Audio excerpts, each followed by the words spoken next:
Hi, I'm so excited to have Estela Lopez with us today. She is a fantastic Latina, a life coach, an entrepreneur, and an author, which I actually have the pleasure of writing together a book together with her. And she is awesome, full of energy. I wanted to explain before she starts giving her presentation a little bit. I asked her, what is a life coach? I kind of know it, but I wanted to hear from her definition. And she says that a life coach is someone that accompanies a person in their life journey so that they can become, so that they can achieve their goals and become the best version of themselves. And, that's exactly what we try to do at WellBrings. We try to coach our students to give them the energy with the coding challenges. But a life coach basically takes that, so we are like a narrow coach, and then this life coach kind of teaches you every aspect or analyzes every aspect of your life so you can get unstuck and achieve the best version of yourself. So Estela, please, I leave you the presentation. I'm so excited to have you. Thank you so much, Andrea. It's a pleasure and a privilege to me to be here and to share with you all this important topic, how to tell your story with confidence. Telling your story with confidence takes time and practice, but in this 30 minutes, I'm going to share with you a couple of principles that you can apply so you can start crafting your own story. And more than just crafting your own story, we're going to learn together how to embrace the life lessons and the pains and hurts that comes with it. Whether you're a student, a professor, or even a CEO from a huge company, or just an entrepreneur starting a new business, I want to tell you that you have a story. We all have a story. And there's advantages that you can take on by sharing your story, because when you share your story, you connect with your audience. And by connecting with your audience, you have the power to influence on them. But you have to be brave and actually take the time intentionally to get to know yourself and to dive into yourself and see how can you start crafting your story in a way that can advance your work and actually reach out to your goals and be successful in your career. So I want to share with you the slides. I don't know if you're able to see it. You tell me. Okay. So why is it important for us to tell our story? Telling your story connects you with your audience and clients in a deeper and personal way that humanize your brand. Consumers and customers, they want to buy things that are meaningful. They want to know that when they're buying things, they also buying the story behind it. Because in the end, all of us, we need to connect and to make a difference in other people's lives. So if you want to have a successful brand, you have to make sure you start crafting your story in the right way so you can get the right results. But if you are a social media influencer or an entrepreneur, you might want to start working on crafting your story. Sometimes we limit our posting in social media by just sharing pictures of beautiful landscaping and motivational quotes. But in the end of the day, our audience, they want to connect in a deeply and a personal way with you. So by limiting yourself, by posting just my outfit of the day, you're losing the chance to connect and to actually grow in your career or grow your audience. There's a lot of people I do admire. They're popular, that they're celebrities, and I admire them because of their story. I want to show you a picture of Oprah Winfrey. Oprah Winfrey, we see her in this picture, is connecting with this group of little girls, and you might be thinking, she's a middle-aged woman. What is it that she's doing that she's able to connect with this age group? Well, Oprah has a special power, and that power is the power of connecting. And you and I can develop a gift and the power. It's not just for her to have, but to all of us to obtain. How? By intentionally seeking yourself to show yourself in the very honest and the very transparent way. Sometimes we keep our life story in a very secret way because we want to be private, but also because it's people.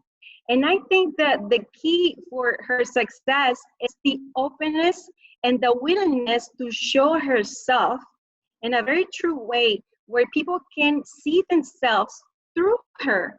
And I'm very confident to say the way that she actually started her career to explode in the way that she increased their, her viewers and also making a lot of money, a lot of millions, is because in one of her TV shows, she was interviewing a person that was telling her how she was a victim of sexual abuse.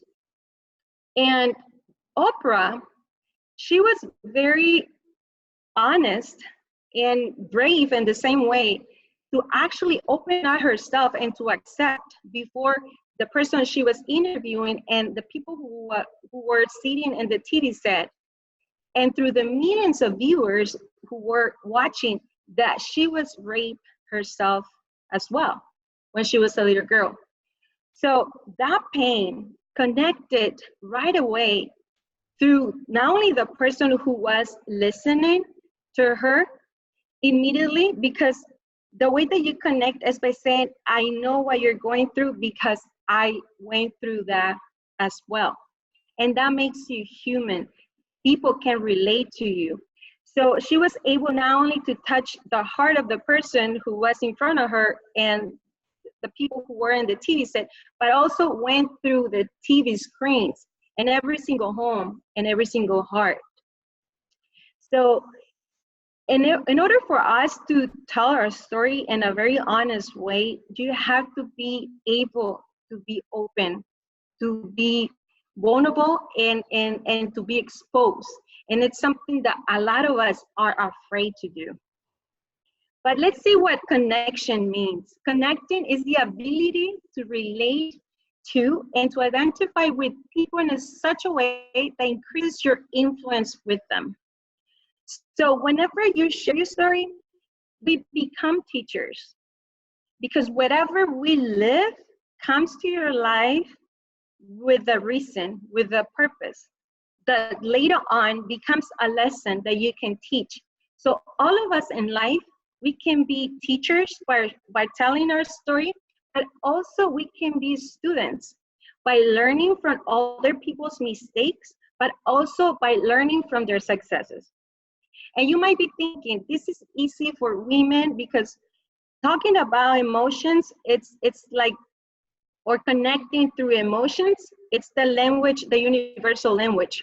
We all can relate to emotions through sadness, happiness, hatred, because we all experience those emotions. And sometimes we limit it to women that are easier. We assume there are easier, this is easier for women.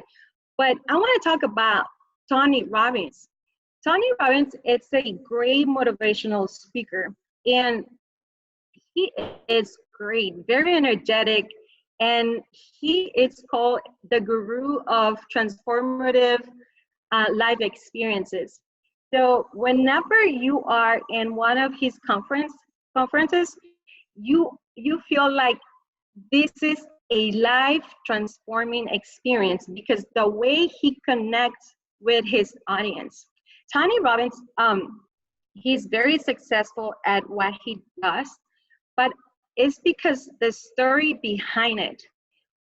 He is the oldest in his family, and he lived with 4 different stepfathers because the mom suffered from alcohol and drug abuse and also had suicidal thoughts. So Tony not only had difficulties growing up because he didn't have the necessary, like the basic things, so he started working at a very early age, but also emotionally, he developed the endurance and also the passion to help people to become the best version of themselves, thinking in his mom's issues.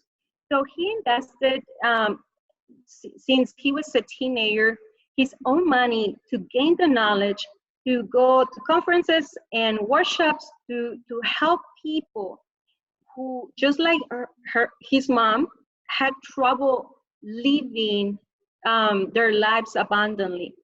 So, with that being said, telling your story is not something that it's easier for men and women, or it's something that you own it and you are brave enough to dive into yourself and to start crafting it.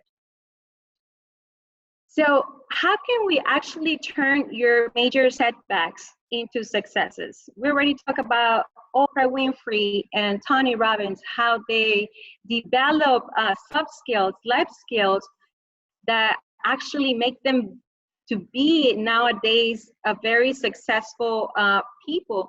But also they are teachers who are teaching through their life experiences.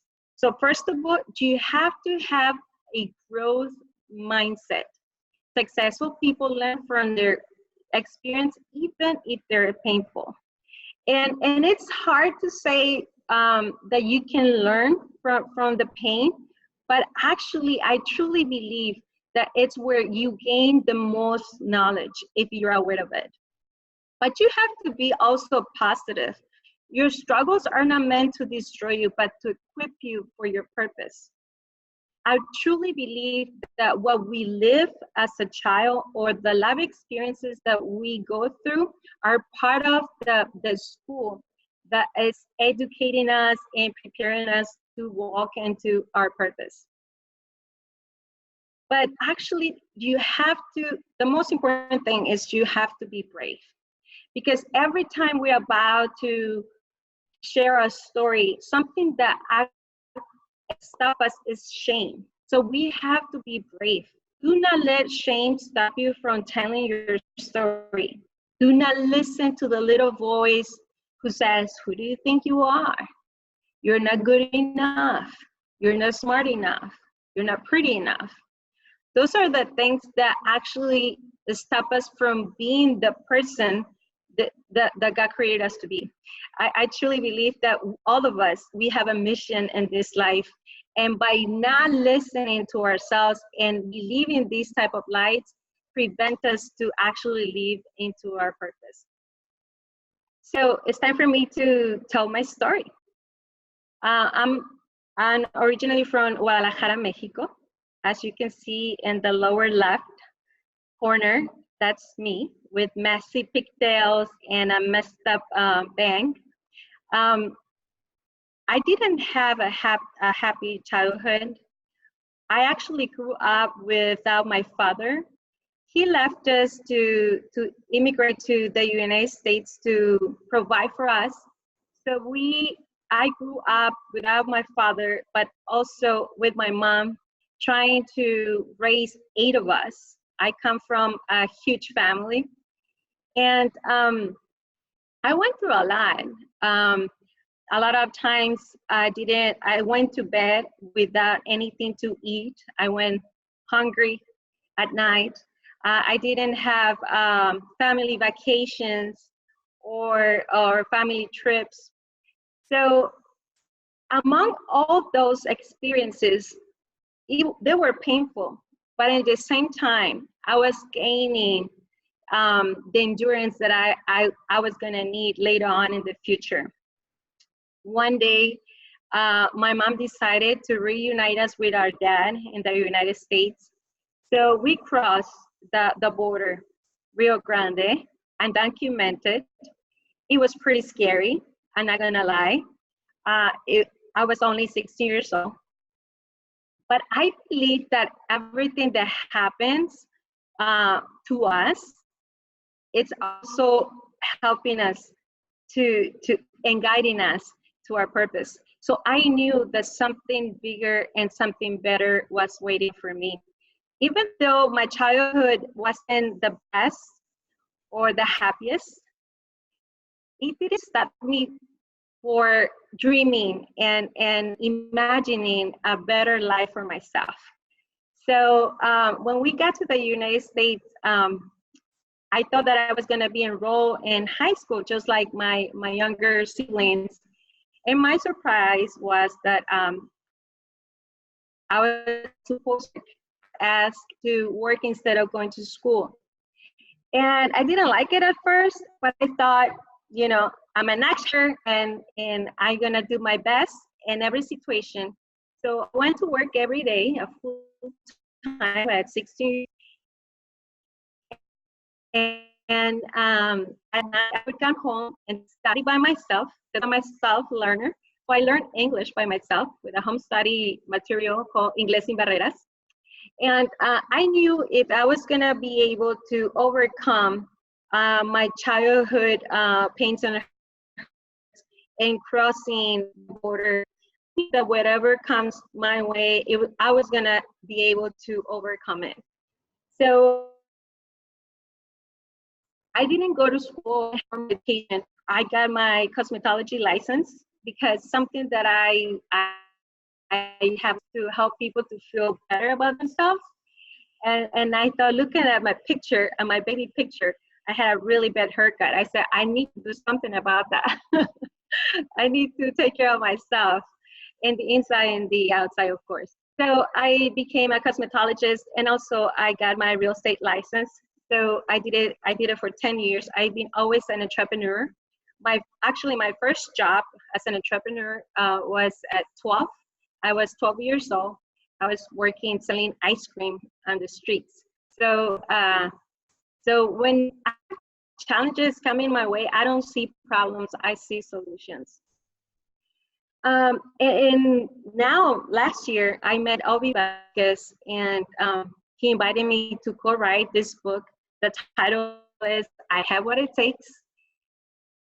And believe it, we all have what it takes, which is a privilege for me to co-write it with you, Andrea, and with other beautiful and talented entrepreneurs. And it's a book full of principles and stories that it will ignite your natural leadership. If you don't know more about my story, I invite you to buy it in Amazon. And it was something for me that made me think twice before I say yes to the invitation to Avi to co-write this book, because Shane came to me and visited me, telling me, "What can you tell? Your story is not going to be interested. You're not smart enough. You don't have nothing huge to teach to other people." So I took a leap of faith and I said, I'm going to do it, because part of telling your story, you have to embrace who you are. And I cannot deny my past, because part of what I have lived throughout these years, that's the result of who I am now. So that's something that you and I have to own. You have to own your pains and hurts, and also own your own story. I want to share with you 3 things that are key to tell your story with confidence. Get to know yourself. By getting to know yourself, will be easier for you to talk about yourself, and you will tell your story with confidence. But also embrace who you are. Remember that whatever happens, bad or good, are part of your story. And this story has the power to transform lives. And last but not least, be honest. And I think this is the hardest part. So what I meant to say when I say get to know yourself, it means understanding your strengths, your weaknesses, your passions and fears, your desires, your dreams, but also identify your limitations. By doing this, you develop emotional intelligence.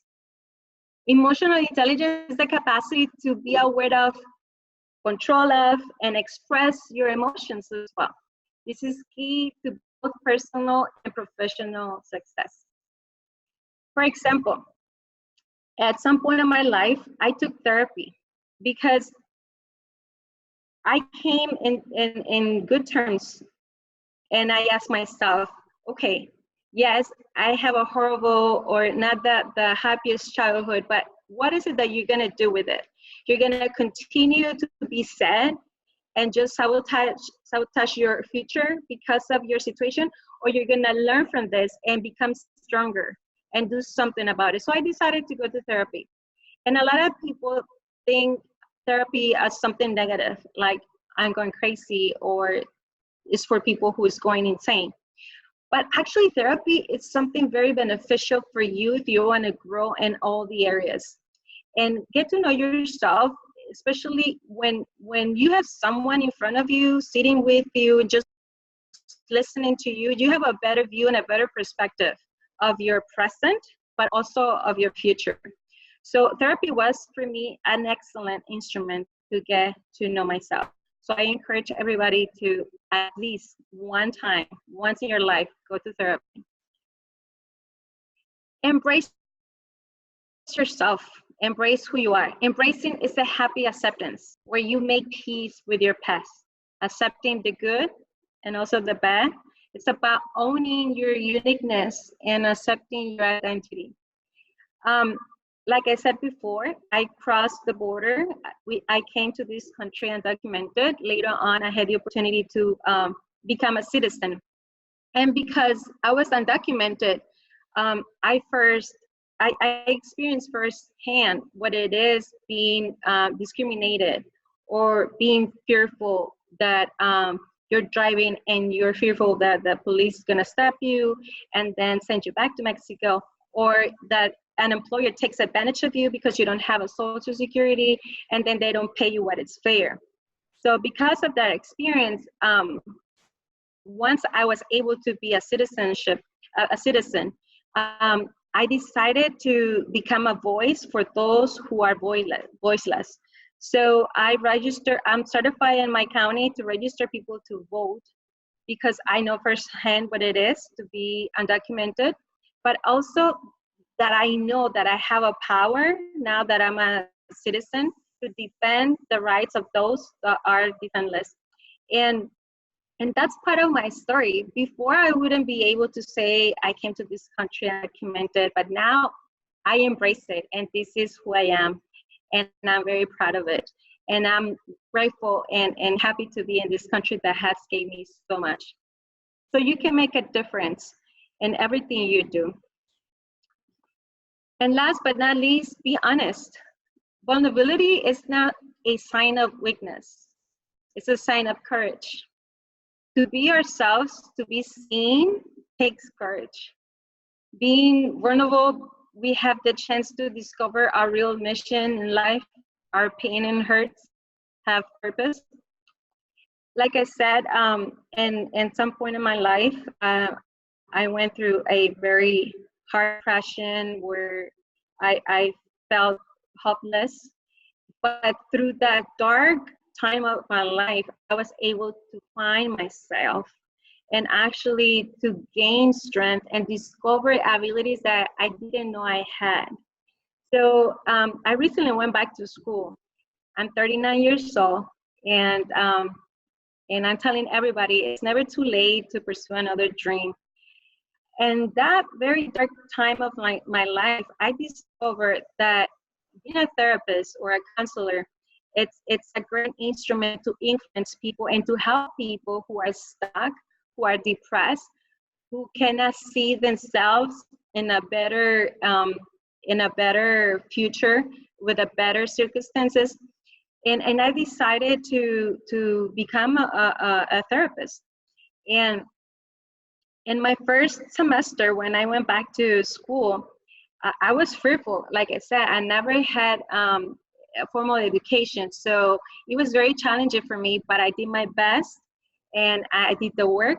And by the end of the semester, one of my computer professors came to me and she said, Stella, I'm very impressed by your performance.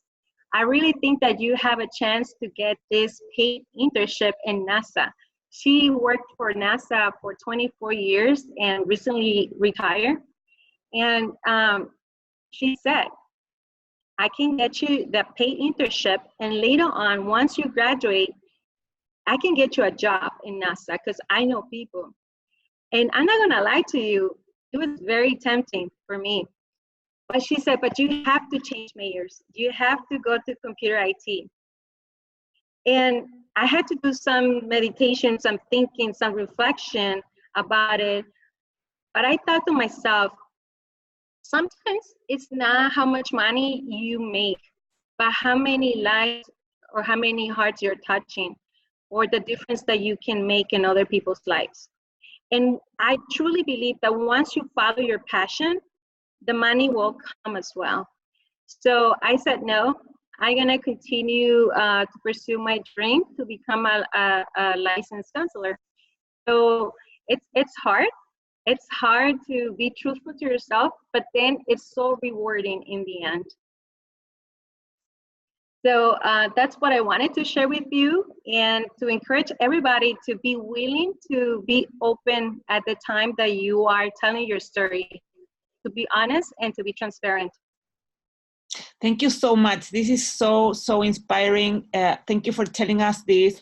I think to our students that are in college right now and that are going to be watching this video, they're watching today the video, basically, I want to say that try to find the time to find yourself, to find what you really are passionate about, like Estela did. She did, there was something tempting out there, like a shining light there, but she was passionate about her path and she followed her path.